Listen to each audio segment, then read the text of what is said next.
성범죄와 관련된 취업 제한 어디까지 알고 계십니까? 안녕하십니까? 법무법인 법승 형사법 전문 변호사 이승우입니다. 오늘은 성범죄 전과자의 경우에 취업 제한과 관련된 규정을 설명드려 보도록 하겠습니다. 어디 취업할 수 없는지, 어느 정도 기간 동안 취업할 수 없는지에 대해서 설명을 드려 보도록 하겠습니다. 아동 청소년 관련 기관 등에 대해서 취업을 제한하는 규정을 두고 있습니다. 그와 같은 규정과 관련해서는 아동 청소년 대상 성범죄든 성인 대상 성범죄든 성범죄를 저질러서 성범죄 전과가 확정된 경우에, 이에 기소유예 경우는 아직까지 포함하고 있지 않고요. 기소유예가 아닌 형사 처벌을 받아서 법원의 판결로서 벌금 또는 벌금 이외의 징역형 등과 같은 형의 선고를 받은 경우에 해당되는 취업 제한 규정이 적용되게 됩니다.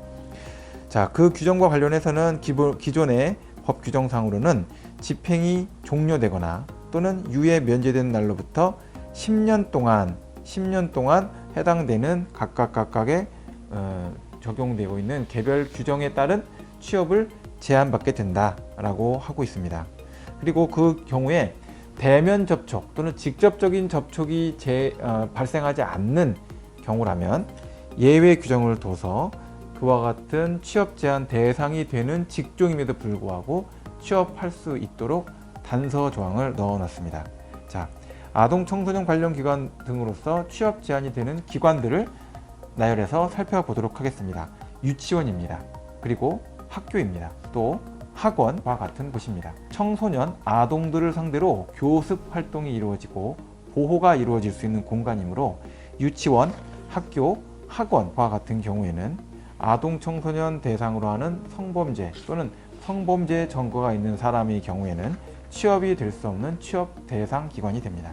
또한 청소년 보호재활센터, 청소년 활동시설, 청소년 상담복지센터, 청소년 쉼터와 같은 곳도 또한 취업 제한 대상 기관이 됩니다. 당연히 청소년들이 주로 와서 활동하는 공간이 되므로 청소년 관련된 또는 청소년과 관계없더라도 성범죄가 있는 사람의 경우에는 활동함에 있어서 여기에 제약을 두는 것이 바람직하다는 취지입니다.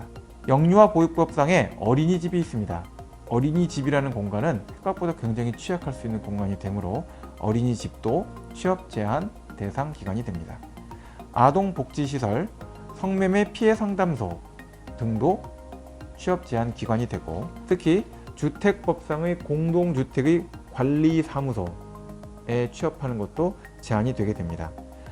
아동 청소년이 이용하고 있는 체육시설, 근데 이 경우는 이용을 한다라는 적극적인 규정이 아니고 이용이 제한되지 않는, 그러니까 아동 청소년이 방문할 수 있는 공간인 체육시설에 대해서도 이와 같은 시설은 성범죄 전과가 있다면 갈 수가 없게 되겠죠. 최근에는 당구장의 경우에도 아동 청소년, 특히 청소년이 출입할 수 있는 공간이 되고 건전한 스포츠 문화 공간이다 라고 평가되고 있습니다.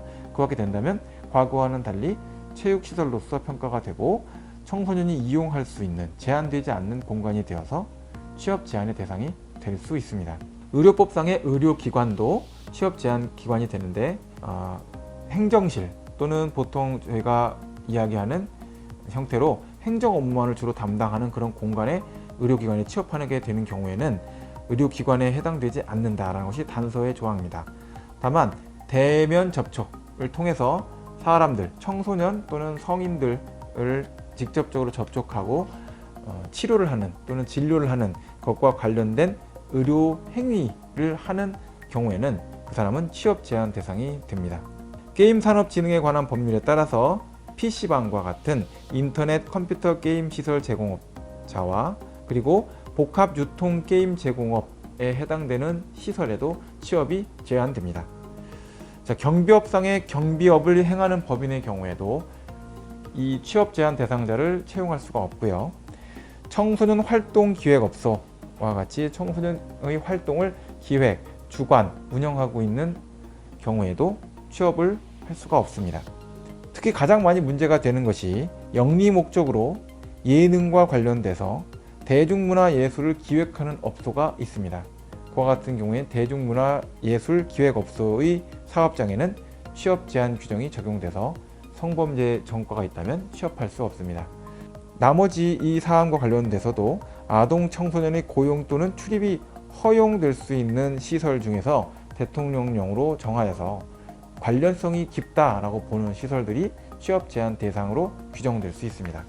이 관련 규정과 관련해서 취업 제한 조항들은 헌법재판소에 의해서 2016년도 4월에 위헌 판결을 선고받은 바 있습니다. 그 내용은 이와 같습니다.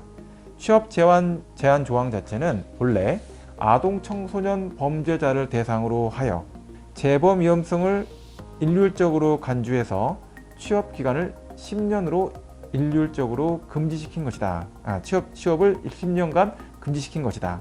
그런데 성인에 대한 성범죄 또는 성범죄 중 경미한 성범죄 등에 대해서도 어떠한 소아 성기호증 또는 성적 가학증 등에 대한 정신적인 장애 상태의 평가 또는 치료 여부에 불문하고 10년간 일률적으로 취업 제한을 부여하고 있다는 것은 결국 취업과 관련된 직업 선택의 자유와 관련된 침해의 최소성의 원칙에 위배된다. 그러므로 취업 제한 조항과 관련되어서는 입법 목적의 정당성 또는 성범죄 전력 대상자에 대해서 일정한 취업 제한을 한다는 수단의 적정성의 정도는 어느 정도 인정이 되지만 그 비례성에 있어서 자유를 침해하는 측면이 있으므로 10년간 일률적으로 조항을 두어서 취업을 제한하는 방식, 또 모든 성범죄자에게 제한 없이 10년간의 기간을 적용하여서 취업을 제한하는 방식은 적합하지 않다라고 판단한 바 있습니다. 이와 같은 내용의 기초에서 현재는 취업 제한과 관련된 규정이 개정이 이루어져서 각각의 기간에 대해서 취업 제한 기간, 취업 제한 대상자가 되는지 여부에 대한 개별적인 판단이 이루어지고 있습니다. 해당되는 내용에 대한 판단이나 이 부분에 대한 정확한 적용은 쉽지 않은 문제이므로 그 부분에 대해서는 정확하게 법률적 전문가의 확인을 받으시는 것이 바람직할 것으로 보입니다.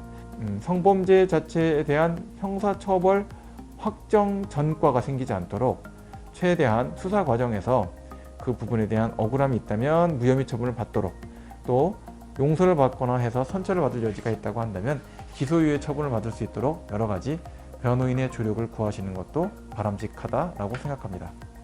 자, 오늘은 성범죄자의 취업 제한과 관련된 내용을 말씀드렸습니다. 취업 제한 관련된 규정을 정확하게 확인해 보시고 그와 관련하여서 불이익이 없도록 잘 처리하시기 바랍니다. 감사합니다.